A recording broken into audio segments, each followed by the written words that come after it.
Welcome back to the Hannahcast YouTube channel, and today I'm going to be giving you my Critics' Choice Awards winner predictions. Alright, I'm not exactly sure how much of influence Critics' Choice will be this year, because they voted on the winners, like, before the BAFTA nominations even came out. So it's like, whatever wins here, don't think of it as, like something that was, like, influenced by, like, Oscar nominations, because the ceremony was pushed back due to the LA fires. So they've been sitting on these winners for a while now. So again, we're probably not going to get much clarity from this because we're technically looking at a time that really should not have been at this point in time, if you know what I mean. You know what I mean? Hopefully you know what I mean. But yeah, let's get started. We interrupt this programming to tell you that channel memberships are open. For $2 a month, you can get members-only video content, from reading your comments, special editorials, small awards season updates, and more. Other perks include weekly members-only live streams, exclusive emojis, badges, and even access to my members-only Discord server. You also get your name to appear in my videos as a special thanks for your support. With your help, we can conquer the Oscar space on YouTube and rule over all. Remember, Uncle Chris needs you. Starting off with Best Picture, but again, we kind of have to keep in mind this was before BAFTA nominations, so we have to think of the whole, what was going on after the Golden Globes. Like, I think voting for this closed, 4 days after the Golden Globes aired. So we kind of have to think about Golden Globes logic here, at least a little bit. So what do we have here? Well, we have A Complete Unknown, Anora, The Brutalist, Conclave, Dune Part 2, Emilia Perez, Nickel Boys, Sing Sing, The Substance, and Wicked. This is 9 out of 10 with the Oscar Best Picture nominees, except Sing Sing was replaced with I'm Still Here. But yeah. God. By this point in time, Anora was still, the frontrunner in terms of winning the most Critics Awards, but again, that doesn't always transpire that way when it comes to Critics' Choice, because sometimes they'll do what the critics do, but then they'll also just kind of do what they want the Oscars to do. And by this point in time, Emilia Perez had just won Best Picture Musical or Comedy at the Golden Globes, and The Brutalist had won Best Picture Drama. And knowing the critics groups did not really care for Emilia Perez at all. It's really only when Critics' Choice happened, when they just gave so much love to Emilia Perez. But even then, they don't love Emilia Perez as much as, the Oscars did, or the BAFTAs did, or the Globes did, because Critics' Choice didn't nominate Selena Gomez, and granted, neither did the Oscars, but, the Oscars gave it way more text than Emilia Perez. I think at the Oscars, they gave it cinematography and makeup and editing, which it did not get nominations for here at Critics' Choice. I think they would probably go for The Brutalist, because I feel like the critics would think that this was their best shot to defeat Emilia Perez in Best Picture. Plus, there's still a few awards that you can give it. So I'm going to kind of go with that. Even, I'm really wondering if Anora could actually win Best Picture at the Critics' Choice Awards. But again, it's do they think Anora is that strong? Again, I don't know. So I will probably go with The Brutalist for now, but who knows what will happen. Best Director, the nominees are Jacques Audiard for Emilia Perez, Sean Baker for Anora, Edward Berger for Conclave, Brady Corbet for The Brutalist, John M. Chu for Wicked, Coralie Farge for The Substance, Rommel Ross for Nickel Boys, and Denis Villeneuve for Dune Part 2. I think this is still going to be Brady Corbet. I think even the critics groups have been going all in on Brady Corbet. And usually, whatever is leading critics for Best Director will usually win the Critics' Choice Award. Even George Miller, beat Alejandro Gonzalez Iñárritu here at Critics' Choice because he was the leader in the critics groups. That doesn't matter in every category, but I think it does matter a little bit here because the correlation is very, very strong. I mean, good God, even Bong Joon-ho tied with Sam Mendes in 2019. So I'm going to say Brady Corbet wins here. And again, there's still a lot of things that you could still give it at Critics' Choice. So I'm going to go with Brady Corbet. Next, we get to Best Actress. The nominees are Cynthia Erivo for Wicked, Carla Sofia Gascon for Emilia Perez, Marianne Jean-Baptiste for Hard Truths, Angelina Jolie for Maria, Mikey Madison for Honora, and Demi Moore for The Substance. What's fascinating is that, again, keep in mind this was before even BAFTA nominations, so Emilia Perez had not had the backlash that it has now. So I'd be very curious to see how well the film does here at Critics' Choice, but I don't expect it to do a lot here. Mikey Madison is leading back then was leading the critics, but again, this is fresh off of the Golden Globes.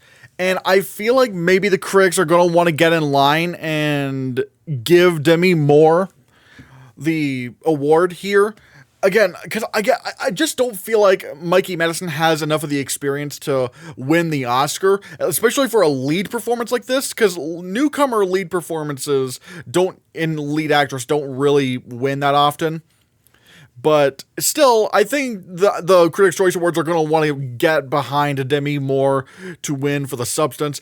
Unless, like, if they give Honora Best Picture, then they'll probably give Mikey Madison Best Actress. But that would be such a weird thing, because I just don't think the industry is going to follow suit with that. But that's just kind of my thing.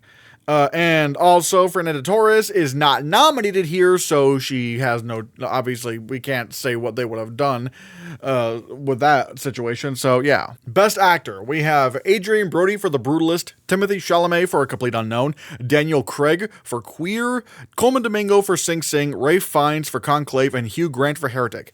Now, the funny thing, I think even back then, Coleman Domingo was leading with critics. Which, again, if Sing Sing was... man, would they have actually gone with Coleman... Would they actually go with Coleman Domingo? Because, again, it's like Sing Sing's not in Best Picture now, but we thought it maybe could have been when Critics' Choice Awards nominees were announced. Or at the very least, actually, wait... No, PGA did not happen yet. PGA did not happen. I don't know if SAG happened yet. At least the SAG Ensemble. So I don't know if they gave up on Sing Sing or not. But again, I think to go along with the Brutalist package, I think they're going to give Adrien Brody the award here. Again, I even if Timothée Chalamet were to pop up somewhere, I don't think the Critics' Choice Awards would be the ones to do it. I think it would be like SAG or BAFTA to do it.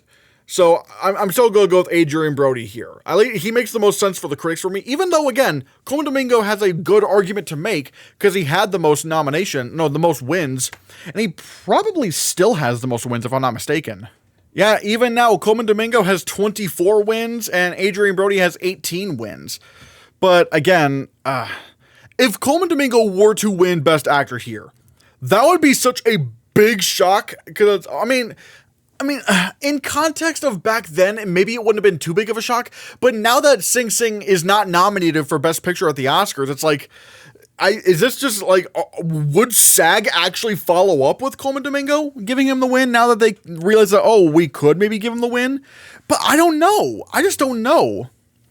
Because Critics' Choice also does like giving the more heartfelt performances for lead actor, like they did with like Michael Keaton in Birdman, Paul Giamatti for The Holdovers, and they did also give Brendan Fraser the award for The Whale. I'm gonna go with Adrien Brody, so that's kind of what I'm going with right now. But man, if Coleman Domingo won here, I'd be very curious to see what happened next.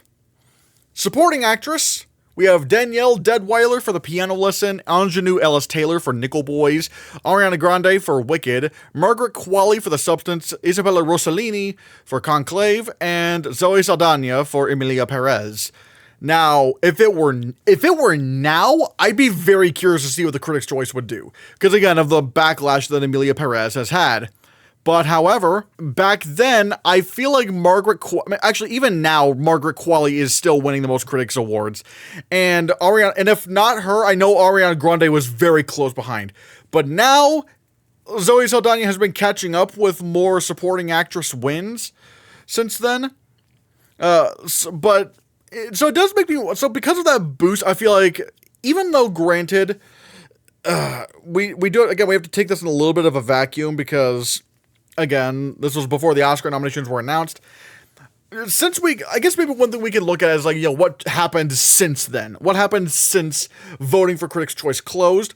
And I'm looking at it right here. Zoe Saldana's been like, boop, boop, boop, creeping up there. Because initially she was just not winning a lot. It was Margaret Qualley and Ariana Grande all the way. But now Zoe Saldana is like, boop, boop, boop, boop. I think she's going to win here. I do think Zoe Saldana is going to win the Critics' Choice Award for Supporting Actress. Because she, like, ever since then, she's just kind of been building that momentum. So I'm going to go with her. Moving on to Supporting Actor, we have Yura Borisov for Anora, Kieran Culkin for A Real Pain, Clarence Macklin for Sing Sing, Edward Norton for A Complete Unknown, Guy Pearce for The Brutalist, and Denzel Washington for Gladiator 2. This is interesting, but again, knowing that Sing Sing is not in Best Picture, there's no way he's going to win here, like Clarence Macklin's going to win here. But, I mean, considering how much Kieran Culkin, even back then, was sweeping the supporting actor race, like right now, Kieran Culkin is at 32 wins, and the next one down is Guy Pearce with 10. So it's like, I feel like the critics are gonna very much go for Kieran Culkin here. I really feel like they're gonna go for him. Again, I'm really curious to see what SAG and BAFTA does, considering, Kieran Culkin is now not in Best Picture. And A Real Pain didn't do that amazingly well with BAFTA and SAG. It just kind of like at SAG, Kieran Culkin was like the lone nomination, and even at BAFTA, the film only got 2 nominations for original screenplay and supporting actor. So that's kind of what I'm wondering. But I think critics will go for Kieran Culkin. Even if something changes down the line, he's kind of unequivocally the frontrunner for Critics' Choice. Then we get to Best Young Actor or Actress. This is a little bit tough because none of these really, catch my attention all that much. Because, I don't know. I would say maybe Alia Brown for... Well, first, let me say the nominees. Alia Brown for Furiosa, A Mad Max Saga. Elliot Hefferman for Blitz. Maisie Stella for My Old Ass. Isaac Wong for Dee Dee. Alicia Weir for Abigail, and Zoe Ziegler for Janet Planet. This is one where, none of these are in Best Picture, by the way. None of these are in Best Picture. So, it's a little bit more of a Wild West showdown here. I don't think anyone really cared about Blitz. I mean, I think, oddly enough, whenever Blitz was getting nominations, it was, mainly just for Elliot Hefferman. But Dee Dee has been a little bit of a critic's favorite, Dee Dee, critics do like Dee Dee quite a bit. And there is Alia Brown for Furiosa, but even, critics seem to go a little bit harder on Mad Max or Furiosa more than the industry, but even at the Critics' Choice Awards, they didn't really care about Furiosa all that much. I think Alia Brown is still the Critics' Choice's only nomination for Furiosa. So, I'm going to go on a limb and say it's Isaac Wong, because the critics were pretty solid for that film, and it's, the film is, out there, but I don't know. Yeah. So there's not really a lot to go off of, so I'll go with Isaac Wong for now. Best Acting Ensemble. The nominees are Anora, Conclave, Emilia Perez, Saturday Night, Sing Sing, and Wicked. Now, as I'm looking at this, they have gone 4 out of 5 with SAG. The one that's missing is A Complete Unknown. And there is Saturday Night and Sing Sing. Saturday Night really should have gotten more love throughout the season. My God, it has just been screwed over so badly. And I can't really see who's leading critics for, any ensemble awards. I know Conclave has been winning a lot of them, though. Conclave has won a lot of them. And honestly, I might go for that. I might actually go for Conclave, because Conclave has probably been winning the most awards for ensemble. And, I would love it if it were Sing Sing, but I don't know. If Sing Sing won here, I'd be like, whoa, okay, that's great. But again, it's not nominated at SAG. It's not nominated for Best Picture.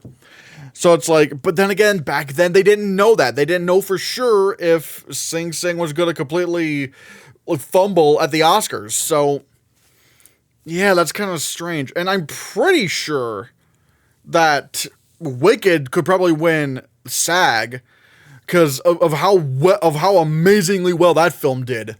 So I'm going to go with Conclave for now, because I remember it winning a lot of critics groups. So that's kind of my answer there. Then we get Best Original Screenplay. The nominees are Anora, September 5, The Brutalist, A Real Pain, The Substance, and Challengers. Again, I've been saying this. I do think Anora. I am going to officially predict Anora for the Oscar, but I am wondering if The Substance could maybe be a number 2. But right now, the critics are going all in on Anora. Now we don't have to worry about what happened at the Globes, because the Globes went for Conclave, which is an adapted screenplay, but still, Anora didn't win there. But regardless, I feel like Anora's going to be pretty fine here. It's definitely a critics thing, and it's definitely going to win the Writers Guild Award. It's definitely going to win the Writers Guild Award for original screenplay, so it does have that on its back. So yeah, I'm going to go with Anora. That kind of makes the most sense to me. Then we get adapted screenplay, and the nominees are Emilia Perez, Wicked, Sing Sing, Nickel Boys, Conclave, and Dune Part 2. This is where I feel like we could see a bit of a race. Because on one hand, Conclave is front-running with critics, or at least, I don't know how it was exactly back then, but I do know that, Conclave won the Golden Globe, and that's pretty good for it. But I do think there is a chance Nickel Boys takes Critics' Choice. I think there is an actual good chance that could happen. And I do think Nickel Boys is going to win Writers Guild. I don't buy the idea that A Complete Unknown is going to win the Writers Guild Award for Adapted Screenplay, because people will always say, oh, they're just good. The Writers Guild will just choose their favorite movie, or they'll just choose a comedy. That's not really the case, I don't think.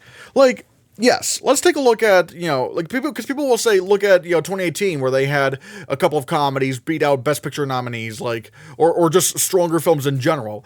They had 8th Grade win Original Screenplay, and they had Can You Ever Forgive Me winning Adapted Screenplay. But here's the thing. Ever since the Best Picture category at the Oscars was expanded, the Writers Guild Award, even when it disagreed with the Oscars, 2018 was the only time where non-Best Picture films beat Best Picture films. 2018 was the only time that ever happened. So we could say they just like doing comedies, but it's also they still will usually go with what they feel is the best written film of the year, even if it's more of a, how the story is structured way rather than a dialogue way. That's usually still how they go about things, because people were like, oh, well, Glass Onion was a comedy, so it's going to win Adapted Screenplay. Or Top Gun Maverick, was stronger in Best Picture, so that's going to win Adapted Screenplay. But no, they went for Women Talking, because they felt like that was more like the best screenplay of the year, or something that had some, really rich dialogue and stuff, and a really interesting story that you could tell. That's more or less how Writers Guild goes. Where am I going with this? Well, I do not buy Complete Unknown losing to Nickel Boys at the Writers Guild Awards, because the Nickel Boys has such a unique way of framing the film. Again, I said this in my previous video with the Oscar predictions, but you're dealing with a couple of characters and you're seeing their perspective of the world that they're in. That is something so unique, and writers like when you do very unique things, They like it when you do some very innovative things with a screenplay. And so I do feel like Nickel Boys has a good shot at winning Writers Guild. And the reason why I bring this up is because Nickel Boys, I feel like, has a good shot at winning here too. Now, I'm going to, again, mainly go for Conclave, because it's more likely, in my opinion. And again, it is winning the most awards. But out of all the precursors, leading, or even compared to the Oscars, Nickel Boys performed the best here. It performed the best here. They loved Nickel Boys so much to where they nominated the film for Best Director and Best Cinematography. So if they wanted to do Nickel Boys, they could. They absolutely could.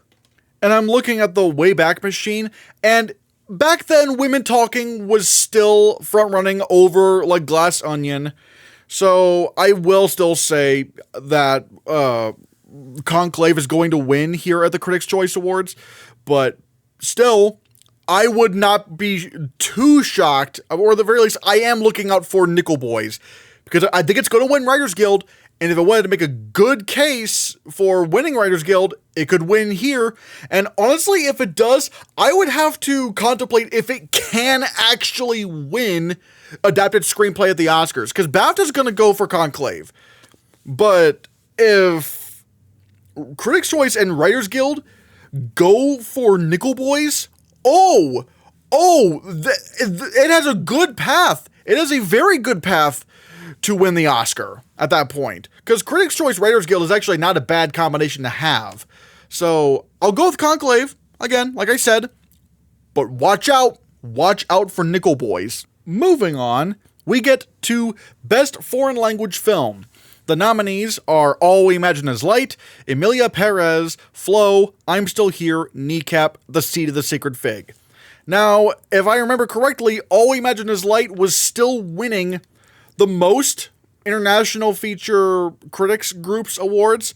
However, knowing the Critics' Choice, sometimes they'll do what the critics do, but then other times they'll just kind of try to predict the Oscars. Like, they'll just do what the Oscars want them to do, or what they want the Oscars to do, or something like that. And considering Emilia Perez is still in Best Picture, and none of these films are, and again, keep in mind that, this was before the Oscar nominations and before BAFTA nominations.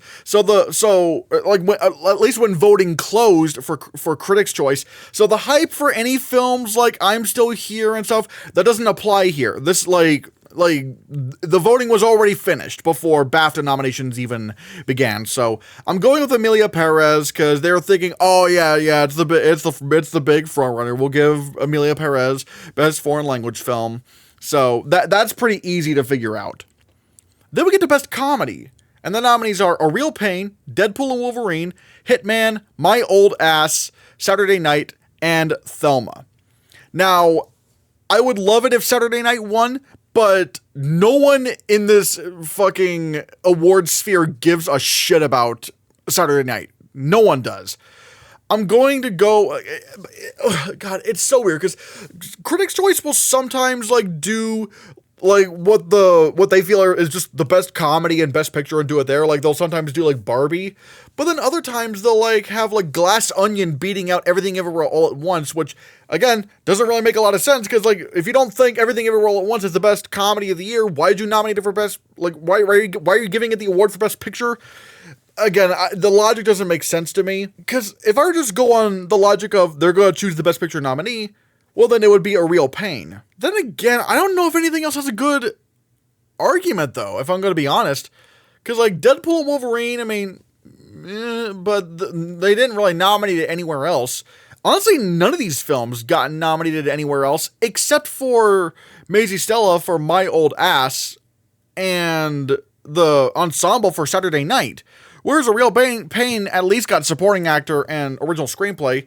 So, what? I'll probably go with A Real Pain. If Saturday Night wins, I'll be happy, but I'll be very, very confused considering they just didn't nominate it anywhere else except for ensemble. So that's where I'm kind of leaning right now. Best Animated Feature. We have Flow, Inside Out 2, Memoir of a Snail, Wallace and Gromit: Vengeance Most Foul, and The Wild Robot. Back then...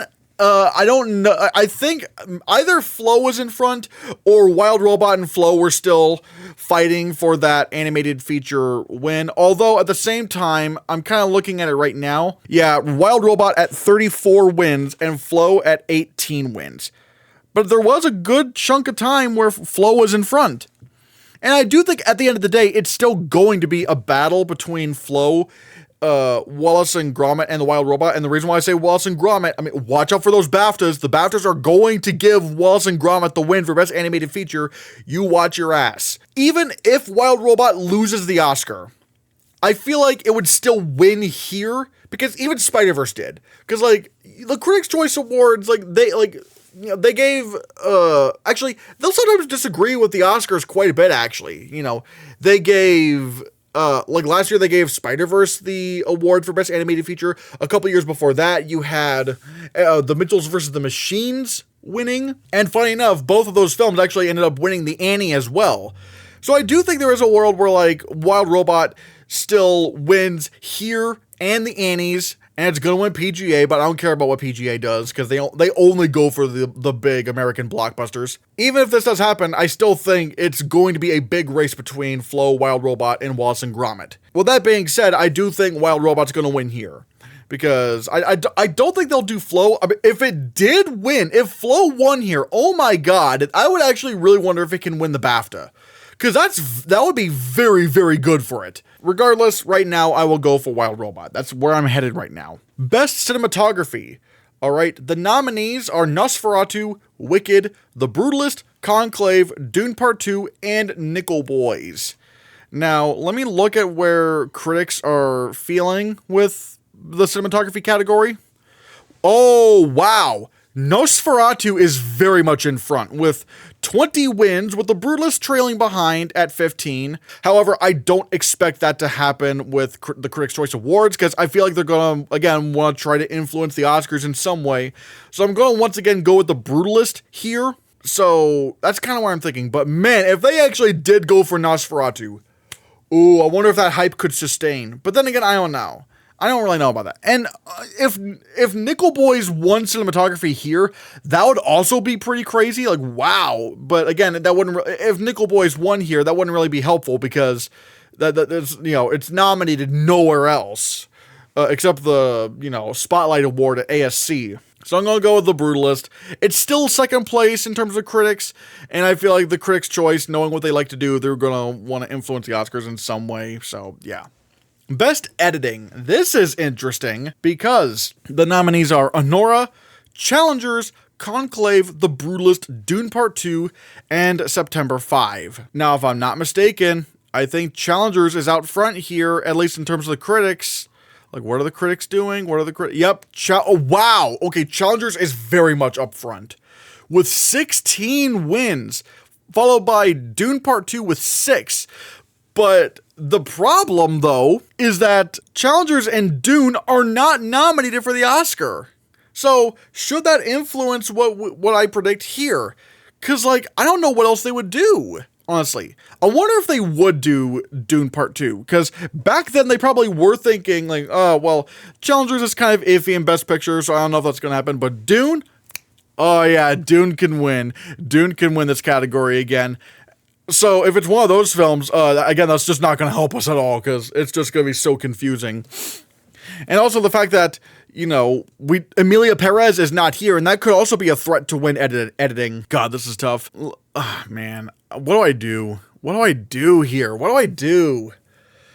Because, again, the two frontrunners here were Dune and Challengers. Oh my God. Do I really want to pull it? Do I really want to do it? Do I really want to predict one of those two movies? And again, they didn't know that they were going to get snubbed, even though, again, it was probably easier to see Challengers getting snubbed than Dune. Oh, you know what? I might actually say Dune wins Best Editing. And it's going to look like, oof. It's not going to help us at all. It's not going to help us one bit. But that's kind of the best I got right now. Because, has Conclave even won anything? No! Weirdly enough, Conclave has not won a single critics group for editing. Because again, we have Challengers at 16, Dune Part 2 at 6. That doesn't help us here.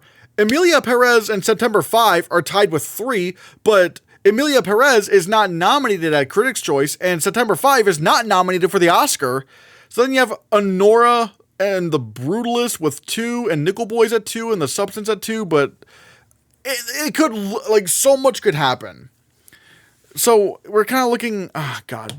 I'm going to go with Dune. It's not going to help us one bit. And also, but then again, Challengers could also win, and that's also not going to help us one bit.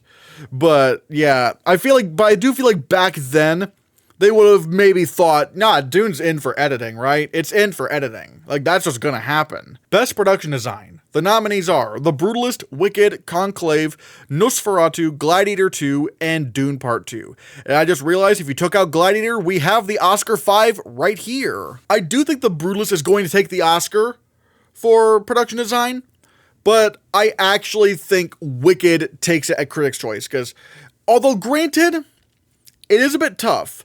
Because the critics right now, I forget how they were back then, but if we do want to look at where the race was back then, or where the race is. Currently, The Brutalist, Nosferatu, and Wicked are tied for production design. They are tied with 7 wins each among the critics' circles. Wicked did so well that John M. Chu got nominated for director, and the film got an adapted screenplay nomination. So I think they're going to very much like Wicked here. They're going to give it production design. That kind of makes the most sense to me. So I'm going to go with that. I'm going to go with that for now. Best costume design. We have Conclave, Nosferatu, Maria, Wicked, Dune Part 2, and Gladiator 2. Once again, I feel like... Wait, hold on. Conclave, Nosferatu, Wicked. They only went 3 out of 5 with the Oscars this year. Only 3 out of 5. And what is winning the critic circles? It is costume... Oh, wow, it's Wicked by a lot. 13 wins for Wicked against Nosferatu's 3 wins. So I think it's pretty clear Wicked is going to win here. I don't think the Critics' Choice Awards, because again, they like to predict the Oscars a bit. They're probably not going to do Nosferatu. Then we have Hair and Makeup, where the nominees are Dune Part 2, The Substance, Beetlejuice, Wicked, Nosferatu, and A Different Man. Oh yeah, no Emilia Perez. Oh yeah, I forgot about that. Emilia Perez did not get nominated here. I'm really glad that Beetlejuice was nominated here because Beetlejuice should have been nominated for the Oscar. Like, the Oscar nominees would have been perfect if they swapped out Wicked and put in Beetlejuice. But I guess we can't have nice things, can we? So, what do I think is winning here? Well, I mean, I think it's going to be The Substance. The Substance is going to win here. The third act is basically just makeup and prosthetics. It's insane. Visual effects. The nominees are Gladiator 2, Wicked, Dune Part 2, Better Man, The Substance, and Kingdom of the Planet of the Apes. I remember there was a good chunk of time before the shortlists came out that The Substance was winning Best Visual Effects. It was sweeping. It had the most wins. Right now, Dune has caught up, but at the same time, if there's one thing the critics love doing, they love doing this. They love to stick it to the Oscars when something is not shortlisted or is disqualified or something like that. And this was almost right after the Oscars did not shortlist The Substance for visual effects. I don't want this to happen. I do not want The Substance to win visual effects. The makeup is the achievement there. Like, yes, there's technically visual effects in the film, but come on, the most impressive achievement in visual effects of the year are movies like Planet of the Apes, Better Man, Dune Part 2. Not The Substance. Again, the makeup is the award. Give it makeup. But that has not stopped critics. And, oh my god. And they gave Oppenheimer Best Visual Effects last year. Again, because the Oscars did not shortlist Oppenheimer, and the Critics' Choice went, you're gonna snub Oppenheimer? Well, we're gonna choose it for it to win. We're gonna vote for it to win, so fuck you. Even though critics really don't know anything about visual effects. Like, just look at, like, when Black Panther won in 2018. Black Panther won Best Visual Effects, even though the visual effects in Black Panther were the one thing critics criticized about the film. They're, like, especially when it comes to critics, they don't really know what they're talking about when it comes to visual effects. And not only do they not know what they're talking about, like, they will literally just kind of be hypocrites to themselves to just, like, you know, vote for something despite having criticized it before because they just love the movie. And let's face it, visual effects is kind of the joke award for most people. Like, people will like nominate shit and vote for shit that doesn't really need to be there because they're just thinking about what was the best movie with visual effects. And they really liked The Substance. They did also really like Dune Part 2. And they also loved Wicked, but I don't think Wicked was like being considered that strong among to win visual effects, but the fact that The Substance was that strong at first, because again, there was a while where The Substance was beating Dune for the most visual effects awards.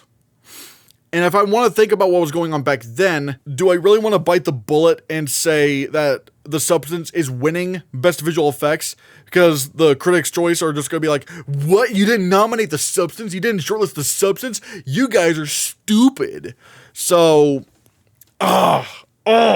even though right now things have leveled out, like I think Dune is now winning the most visual effects awards. Yeah, it's Dune with 18 wins against The Substance among 6, but again, the Substance was winning those earlier awards, and I could see a world where the critics where the critics are going to want to stick it to the Oscars for not shortlisting The Substance. You know what? Maybe I'm just dooming. I want Dune to win, or like, okay, my preferred pick would be Kingdom of the Planet of the Apes, but if it can't be that, then it's got to be Dune. But I don't know. Maybe they do just give The Substance visual effects, because maybe they're just not thinking about it that hard. So you know what? I probably will do that. I will probably predict The Substance to win Best Visual Effects here. It's not going to make sense, at least not the way I view things when it comes to visual effects, but I feel like this is definitely a Critics' Choice thing to do. Again, they see that The Substance was not shortlisted, and then so they go, oh, fuck you. Oh boy, and there's Best Score. We have Challengers, The Brutalist, Conclave, The Wild Robot, Dune Part 2, and Emilia Perez. This is between two films, and ironically enough, neither of them are nominated for the Oscar.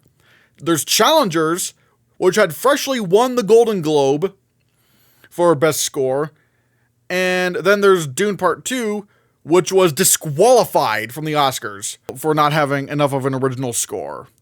And again, I could see a world where Dune wins this, even though granted Dune has only won 2 of these. Actually, that is interesting. Like, Dune was disqualified a while ago, and yet it's only picked up 2 wins, but Challengers has the most wins out of any film. So this wouldn't, maybe it's not a case of them wanting to stick it to the Oscars, but then again, I was thinking that they would stick it to the Oscars for not nominating Dune or disqualifying Dune, because they did that with Tar. They literally did that with Tar.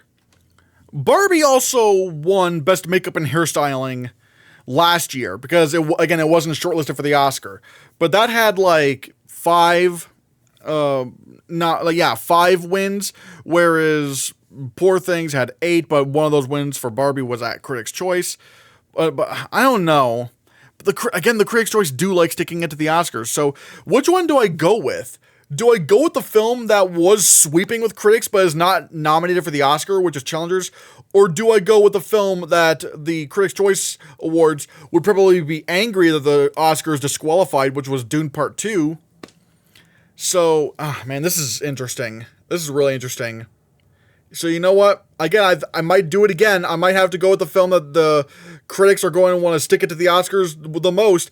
I think Dune Part 2 might actually win Best Score here. It's not going to give us any clarity, and that would ultimately, whichever wins, Challengers or Dune, it's going to render this completely pointless, because we'll have to go off of whatever BAFTA does. Unless BAFTA gives the win to Nosferatu, to where I'm just like, okay, I give up. It's literally just a guessing game at this point.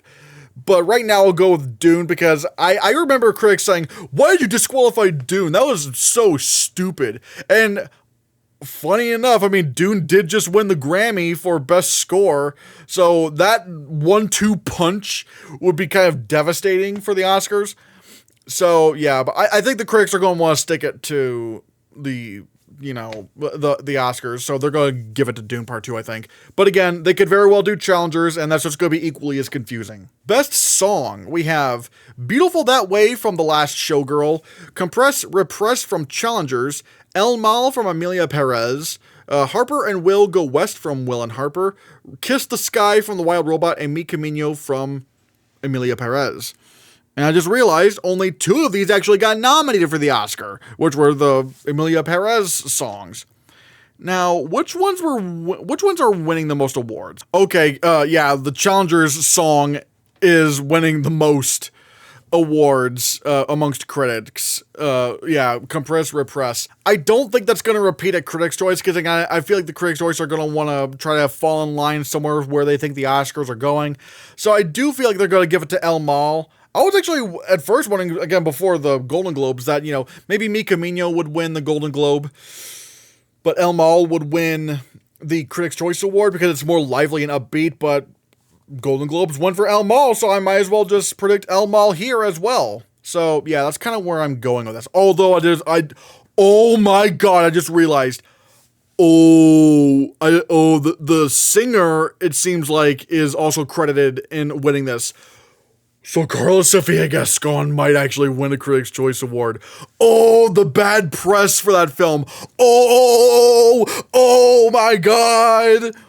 Oh, we're going to see drama. We're going to see drama unfolding online. Oh my God. Because Carlos Sofia Gascon's going to have to get up on that stage and she might actually make a speech and the internet's just going to go, no!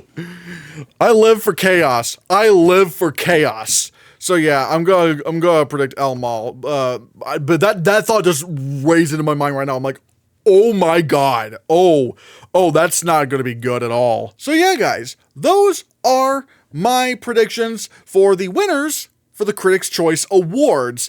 This is gonna be a really fascinating race because there's so much that's going on right now. And now I want to pass the question off to you. What are your predictions for the Critics' Choice Award winners? Let me know in the comments below what you think, and be sure you hit that subscribe button, because if you don't, you're going to have to get up on stage and make an awkward speech.